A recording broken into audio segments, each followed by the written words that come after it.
So guys, there's our little base for the little chicks, and just there, before we put in food or anything, we just laid a bed of shavings, and with the bags that still had shavings in, we just built a little wall around the bed of shavings so the chicks couldn't jump out. But I would recommend to put another bag on top of the bags there already, so then the chicks are 100% likely not to jump over them or fly over them or anything, because they're only a day old. So yeah, that is what we did later on, because with just the one bag, we did find some chicks were able to crawl on top of them and jump out. So yeah, so we did put another bag on top of the wall, like built another layer, and that's our base before we put any food or lights or anything inside of it. So yeah. So guys, we're just gonna lower the sheets down so we can get some nice cool fresh air in the morning, because the chicks were closed but not completely closed. We did leave a little gap for them so they could get fresh air, and there they're enjoying themselves under the lights, for it was very cold last night, and we're just lowering the sheets so some nice cool fresh air can come in so they can breathe nice and easily. So we counted 518 chicks, and as you can see, most of them are under the lights, because now it was very cold last night and barely any of them are coming out to drink water and eat food and everything, and they're enjoying themselves a lot under the lights so they can get nice and warm, and they're wide awake now, well, some of them, and they are wondering who's here now and what's going on. Eventually, your chickens will get used to you. If you are the one feeding them and giving them water, then they'll realize, it's kind of like any animal. They realize who's the one coming to look after them and so on. So they'll get used to you coming in, changing the food, topping the food up and the water and so on. And eventually they won't be scared of you.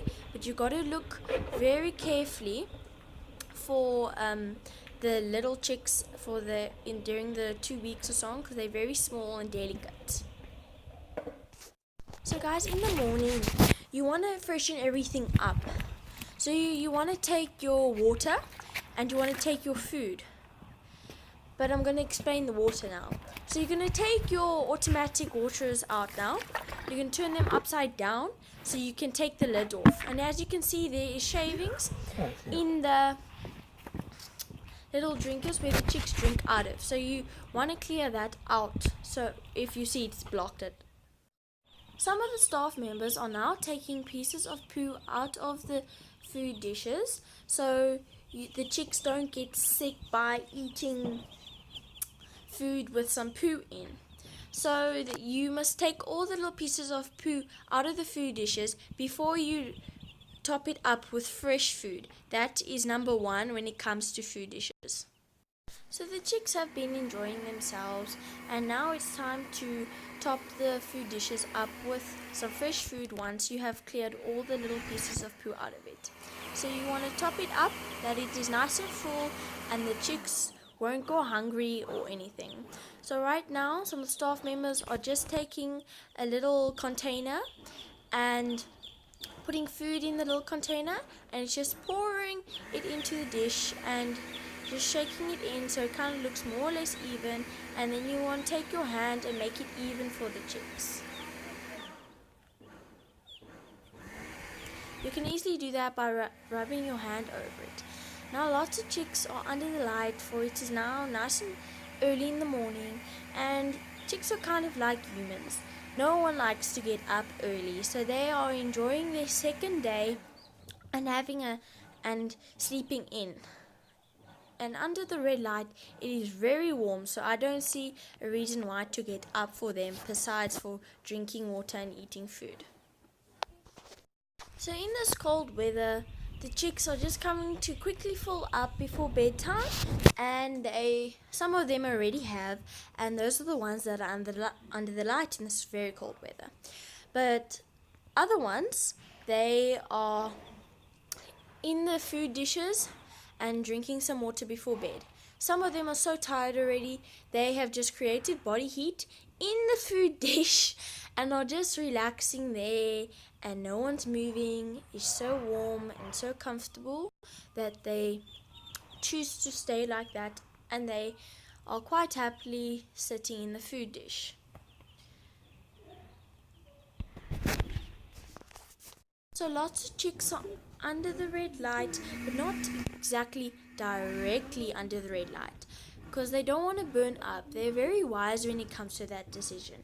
And I'll repeat, animals are more or less like humans. They are wise. They don't want to get hot. They just want to have heat so they can rest comfortably and enjoy themselves. They don't want to kill themselves sweating or dying of heat, and that they're like about to faint or anything silly like that. They just want to get warm so they can relax. So one of the staff members are just taking a high pressure hose now, and it's just rinsing down the automatic waterers for the chicks, just so they can get the shavings out, and just rinse maybe some poo out, or if there are any other dirts like that inside there, but there is not usually no poo inside of waterers. So again, he's just taking the high pressure hose, and now he's taking the lid off of the waterers, and he's just rinsing that down. And as you can see, there's shavings in the water, so he's just throwing that out and we'll fill it up with fresh water. But first he's going to take the high pressure hose again and rinse it out and wash around it and so on. And then that is done. It's very simple, easy, and you could even say quick. Overnight, there was a waterer that was quite close to the light, the big red light. And so when the chicks were hungry or thirsty, they would just run to the, they, like us, they are lazy. So they will just run to the nearest pan of food and the nearest waterer. And one of the nearest waterer that was closest to the red light, when we got there, it was completely empty. And the other ones that weren't exactly further back, they were also quite low. So it just shows you that animals are also very, very alike to humans, and we can relate.